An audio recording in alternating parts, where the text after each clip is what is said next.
Hi, in this video we will see how we can install the Jupyter Notebook in our machine and method to open the Jupyter Notebook to do the programming.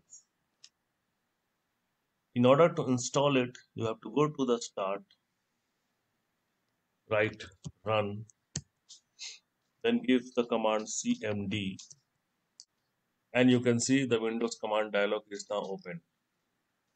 The next step is to see whether pip has been installed in your machine, and to check this, give the command pip space dash dash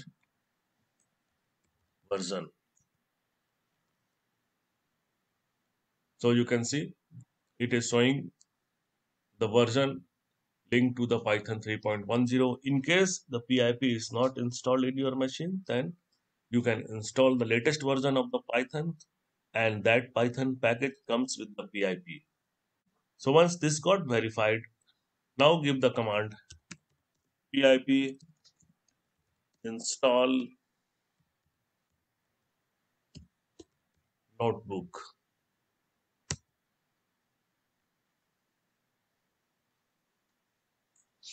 You can see the download has been started.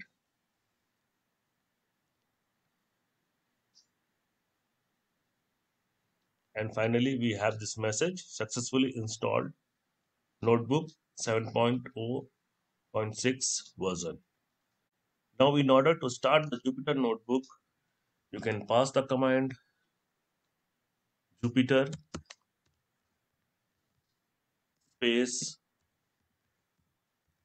notebook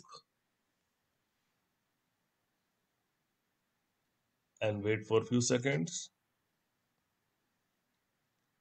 So you can see in the Chrome browser, the Jupyter Notebook is now loading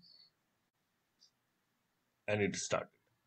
So this is how you can actually install the Jupyter Notebook in your machine, and this is the simplest way to run the Jupyter Notebook. Thanks for watching. Have a nice day. Bye bye.